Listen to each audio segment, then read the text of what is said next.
অসংখ্য ধন্যবাদ ভিডিওটি শুরু করার জন্য। আর আপনারা দেখছেন আপনাদের প্রিয় ইউটিউব চ্যানেল জেআই ইনফরমেশন। তো আজকের এই ভিডিওতে অত্যন্ত গুরুত্বপূর্ণ একটি টপিক নিয়ে, একটি বিষয় নিয়ে আলোচনা করব। তো ইতিমধ্যেই আমাদের রাজ্য সরকার ডিএ অর্থাৎ ডিয়ারনেস অ্যালাওয়েন্স নিয়ে একটি গুরুত্বপূর্ণ আপডেট দিল রাজ্যের সরকারি কর্মীদের জন্য।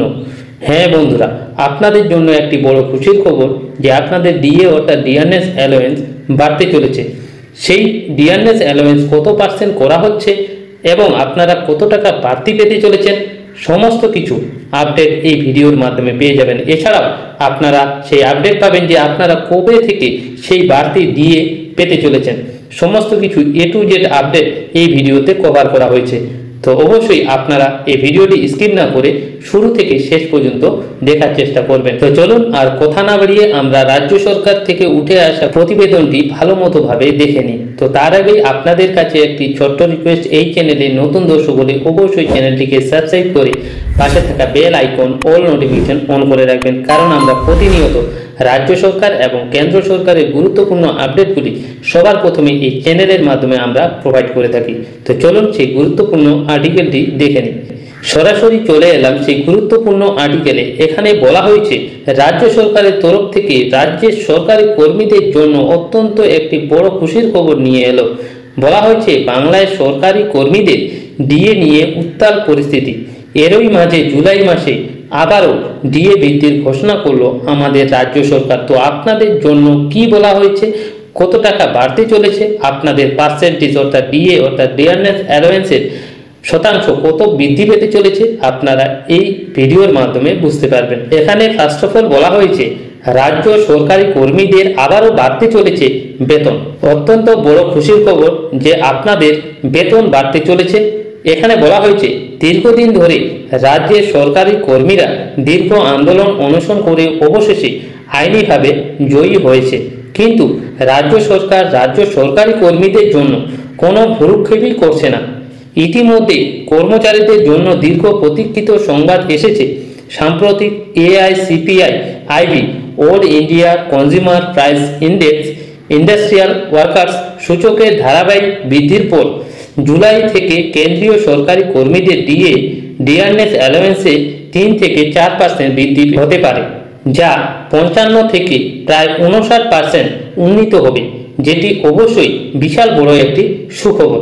আপনাদের জন্য অত্যন্ত বড় খুশির খবর যে আপনাদের 50% থেকে আপনাদের 59%-এ ডিএ বৃদ্ধি হতে চলেছে।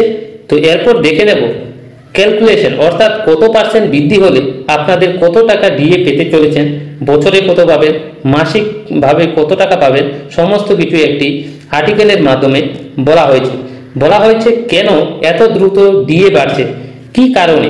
এখানে বলা হয়েছে মার্চ এপ্রিল মে 2025 সময়কালে এআইসিপিআই আইবি ধারাবাহিকভাবে বেড়েছে। কেমন বেড়েছে? 143 থেকে শুরু করে 143.5, তারপর হয়েছে 144। জুন মাসে শুধু 0.5 পয়েন্টের বৃদ্ধি হলে সূচক হবে 144.5, যার বার্ষিক গড় হবে 144.17। সপ্তম বেতন কমিশনের ফর্মুলা অনুযায়ী ডিএ হবে প্রায় 58.85%, অর্থাৎ রাউন্ড ফিগারে আপনাদের 59% ডিএ বাড়বে। সেটি সপ্তম বেতন কমিশনের ফর্মুলা অনুযায়ী আপনাদের এই পার্সেন্ট বৃদ্ধি হবে। তো এরপর দেখে নেব আপনাদের উদাহরণস্বরূপ আমরা কিছু আপডেট বুঝিয়ে দেব। এখানে বলা হয়েছে উদাহরণ হিসাবে একজন কর্মীর বেতন যদি 30,000 টাকা হয়, তাহলে আপনাদের ডিএ বর্তমানে এবং নতুন অবস্থায় কত পেতে পারেন।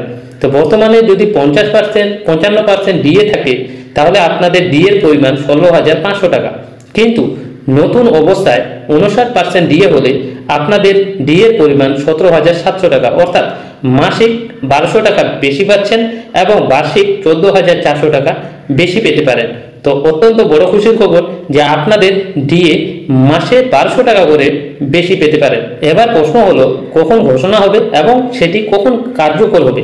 তো এখানে বলা হয়েছে প্রতি বছরের মতো এবছরও নতুন ডিএ কার্যকর হবে 1 জুলাই 2025 থেকে। যদিও সরকার সাধারণত সেপ্টেম্বর বা অক্টোবরের দিকে, যেমন দীপাবলি অথবা দুর্গাপূজা উপলক্ষে আনুষ্ঠানিক ঘোষণা দেয় এবং ডিসেম্বর বা এর কিছু আগে থেকেই সরকারি কর্মীরা এই মহাবর্ষ ভাতা অর্থাৎ ডিএ পেয়ে যায়। অর্থাৎ জুলাই থেকে বাড়তি টাকা কর্মচারীর অর্থনৈতিক অবস্থায় যোগান করে দেবে। রেল রিচার্জ, বাজার খরচা বা দৈনন্দিন জীবনেও তা স্বাভাবিক অনুভূতি হবে। তো আপনারা বুঝতে পারলেন যে আপনাদের জুলাই মাস থেকে সেই ডিএ বাড়তি টাকা পেতে পারেন, কিন্তু সাধারণত সেপ্টেম্বর এবং অক্টোবরের দিকে যেমন বিভিন্ন ফেস্টিভ্যাল, দুর্গাপূজা, দীপাবলি, এই সমস্ত সময়ে আপনাদের ডিএ অর্থাৎ বাড়তি ডিএর পরিমাণটা দিয়ে দেওয়া হয়। তো অত্যন্ত বড় খুশির খবর, আপনারা চিন্তিত হবেন না, আপনাদের দুর্গাপুজোর আগে বা দীপাবলির আগে সেই বাড়তি ডিএর পরিমাণ পেয়ে যাবেন। তো এরপর বলা হয়েছে সপ্তম বেতন কমিশনে শেষ ডিএ বৃদ্ধি।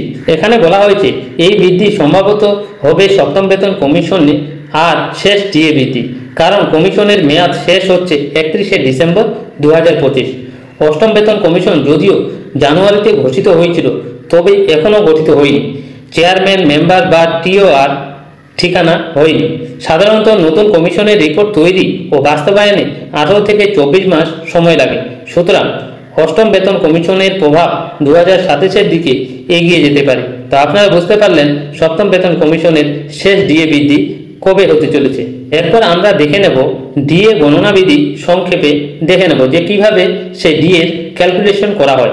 তো এখানে বলা হয়েছে পূর্বে সূচক ভিত্তি 2001 ছিল, 2021 সালে সেটি আপডেট করে নতুন ভিত্তি 2016-এ 100 করা হয়েছে। নতুন ডিএ হিসাব করা হয় কিভাবে, ডিএ পার্সেন্টেজ বের করা হয় যে ডিএ পার্সেন্টেজ ইকুয়াল টু 12 মাসের এআইসিপিআই আইবির গড় মাইনাস 261.4 ভাগ 261.4 ইন্টু 100। এইভাবে ডিএর পার্সেন্টেজ বের করা হয়। জুলাই ও জানুয়ারিতে দুটি ডিএ আপডেট করা হয় প্রতি বছর, তবে ঘোষণা নভেম্বর এবং অক্টোবরের দিকে করা হয়। তো আপনারা বুঝতে পারলেন যে ডিএ কিভাবে বের করা হয় সরকারের তরফ থেকে। অবশ্যই আপনারা এই পয়েন্টগুলি ভালোমতোভাবে টুকে রাখবেন, তাহলে আপনাদের পরবর্তীতে ডিএ বের করার অর্থাৎ ডিএ পার্সেন্টেজ বের করার সুবিধা হবে। এরপর দেখে নেব কেন্দ্র সরকার এবং রাজ্য সরকারি কর্মীদের ডিএর যে পার্সেন্টেজের যে ফারাক রয়েছে, কি কি চলছে, কিভাবে কি হবে, সমস্ত কিছু একটি টেবিলের মাধ্যমে বোঝানো হয়েছে।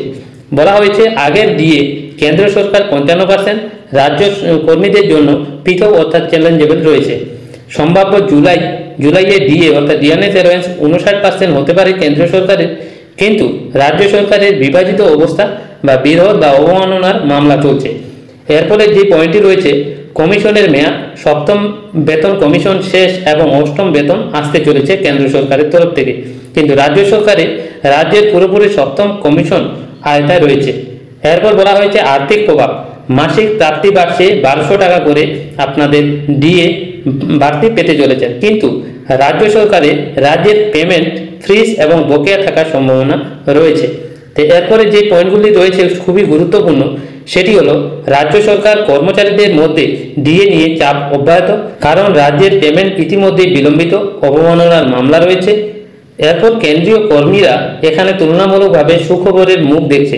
এখানে বলা হয়েছে এআইসিপিআই আইডব্লিউ সূচকের ধারাবাহিক বৃদ্ধির কারণে কেন্দ্রীয় সরকার কর্মীদের 55% থেকে 59% ডিএ বাড়ানোর সম্ভাবনা সৃষ্টি হয়েছে। ডিএ কার্যকর হবে 1 জুলাই, তবে আনুষ্ঠানিক ঘোষণা হতে পারে ফেব্রুয়ারি মার্চ। জরিপূর্ব ফেস্টিভ সময় অর্থাৎ দীপাবলি এবং দুর্গাপূজার সময় আপনাদের সেই ডিএ বাড়তে চলেছে। এটি সপ্তম বেতন কমিশনের শেষ ডিএ বৃদ্ধি হতে পারে।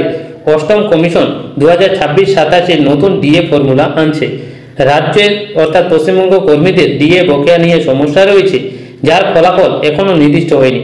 তো ইতিপূর্বে বলা হয়েছে এখন কর্মচারীদের নজর থাকবে জুলাই আগস্ট এআইসিপিআই আইডব্লিউ ডেটার দিকে, কারণ জুন মাসের সূচক তথ্য নির্ধারণমূলক, সরকারি কর্মীদের জন্য একটি স্বস্তি বয়ে আনবে। তবে রাজ্যের সরকারের সুরাহা যত দ্রুত হয় তত আর্থিক চাপ অব্যাহত থাকবে।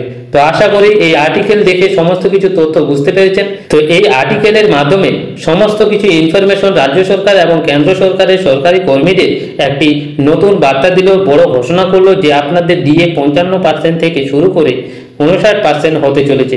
তো অবশ্যই অত্যন্ত বড় খুশির খবর। যদি ভিডিওটি ভালো লেগে থাকে তাহলে অবশ্যই লাইক করবেন, বন্ধুদের সঙ্গে বেশি বেশি করে শেয়ার করবেন, যাতে এই গুরুত্বপূর্ণ আপডেটটি সবার কাছে যেন পৌঁছে যায়। তো আজকে এই পর্যন্তই, আবার ফিরছি পরবর্তী নিউ আপডেট নিয়ে।